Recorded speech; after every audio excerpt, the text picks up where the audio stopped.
While I live a conscious life, all the time a myth is played in the unconscious.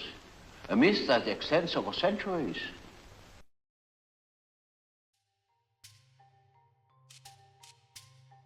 Archetypal ideas, a stream of archetypal ideas that goes on through one individual, through the centuries, like a continuous stream. And that comes then to the daylight in the great movements. Say in political movements or in spiritual movements. For instance, in the time before Reformation, people dreamt of the great change. And that's the reason why such great transformations could be predicted, would be able to predict it. For instance, I have predicted the Nazi rising in Germany through the observation of my German patients. They had dreams in which the whole thing was anticipated. And with considerable detail. I could say in year 1919, I was sure that something was threatening in Germany, something very big and very catastrophic.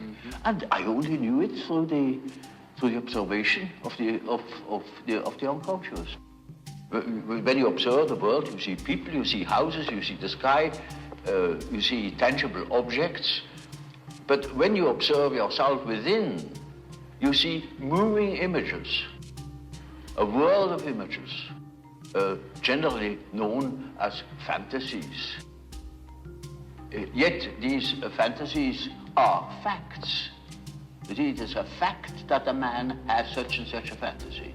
And it is such a tangible fact, for instance, that when a man has a certain fantasy, another man may lose his life. Or a bridge is built. These houses were all fantasies. Everything you do here, all of the houses, everything was fantasy to begin with. And fantasy has a proper reality. That is not to be forgotten. Fantasy is not nothing. It is, of course, not a tangible object, but it is a fact nevertheless. It is, say, a form of energy, despite the fact we can't measure it. It is a manifestation of something. And when you observe the stream of images within, you observe an aspect of the world. The man who is going by the external world, by the influences of the external world, say society or perceptions, sense perceptions, thinks that he is more valid, because this is valid, this is real. And the man who goes by the subjective factor is not valid because subjective factor is nothing. Yeah. No, that man is just as well based because he is bases himself upon the world from within.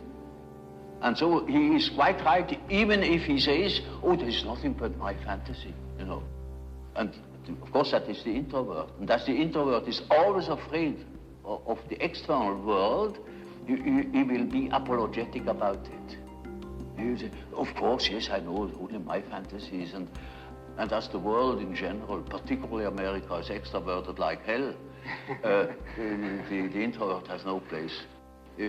Because he doesn't know that he beholds the world from within. Nowadays, we are not threatened by elementary catastrophes. There is no such thing as an H-bomb. That is all man's doing. We are the great danger. The psyche is the great danger. What if something goes wrong with the psyche? It is demonstrated to us in our days what the power of the psyche is of man, how important it is to know something about it, but we know nothing about it.